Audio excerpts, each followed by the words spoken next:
Hi guys, Tab from Real Michigan Anglers here. I want to show you guys a couple of my favorite easy worm fishing rigs. Check this out. So I've got my catfish rod here. It's like a 7-foot medium action rod. And for this particular one, I'm going to get a little closer here so you can see good. We got a 2-ounce egg sinker sitting on top of a bead, sitting on top of a barrel swivel. This is 20-pound Power Pro braid here, and I think right now I'm running 10-pound fluorocarbon. That all can vary for this rig, honestly. Any main line, any leader line. I personally like using a braided main line because it's real strong, and then fluorocarbon because it's invisible to the eye of the fish. So that's rig number one. This one is for,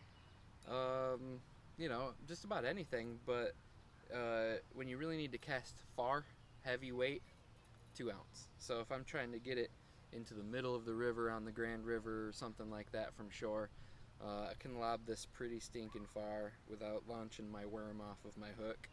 We'll talk about that part later, the worm. This is my other common worm fishing rig that I use all the time. It's got some cottonwood stuck to it. There we go.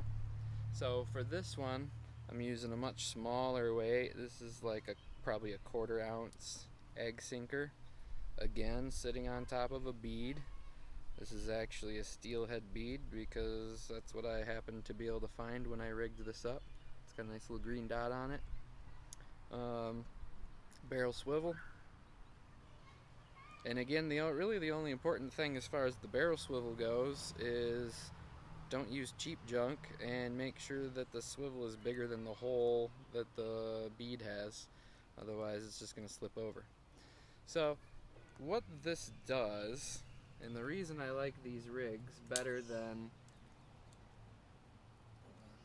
say just throwing a split shot on your line and tossing it out.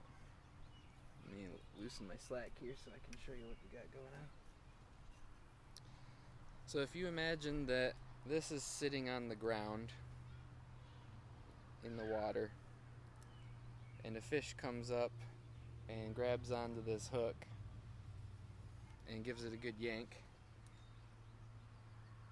what actually happens if you're not totally tight lined, all the slack in the line is just going to cause this bead and sinker to move, which allows the line to move freely, which makes it so that the fish can't tell that it just picked up some sort of a rig.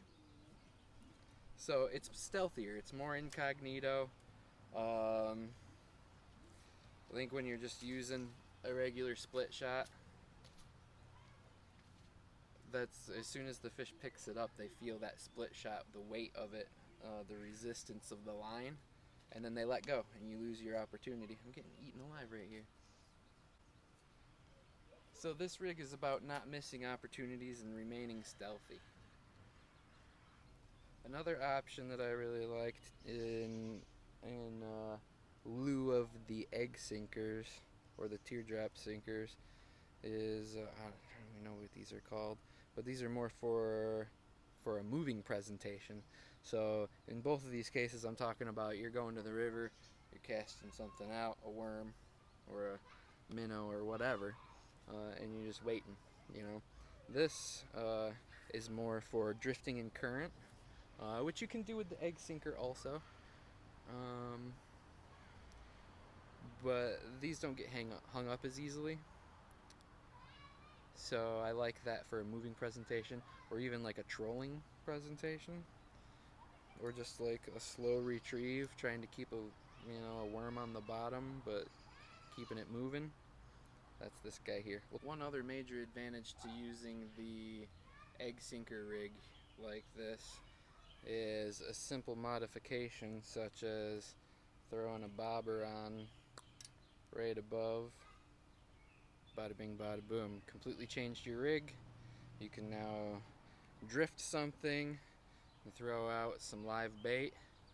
A lot of times I'll do this where fish off the bottom with this using a worm, catch something good that I want to use for bait, take that off, rehook it with a bigger hook, unless I'm too lazy. Been known to do that. Throw a bobber on, bada bing bada boom. Whole new presentation. I'll also note that in this case, as soon as you throw your bobber on here, now you've got a steelhead drifting rig. And this is in fact my steelhead rod. This is still rigged up from steelhead season, but the second steelhead season was over. I took my bobber off and it became my worm fishing rig for the, rest of spring. To do that proper though, instead of using a clip-on bobber, for steelhead fishing anyway, one of these bad boys. So you're gonna have to undo your knot and re-rig the whole thing to put one of these on. But a traditional steelhead float with the rubber stoppers. Got your little rubber stoppers, and they fit right on the end here. So what you end up doing in that case is you put both of your rubber stoppers on the line first, and then your egg sinker, and then your bead, and then your barrel swivel, and then your leader, and then your hook.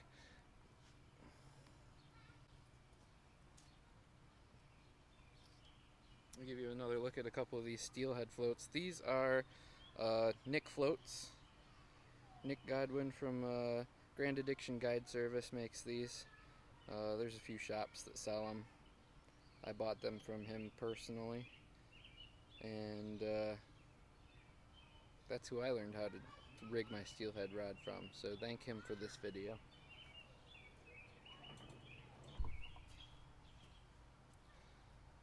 So this rod here, this is a Steelhead Salmon Rod.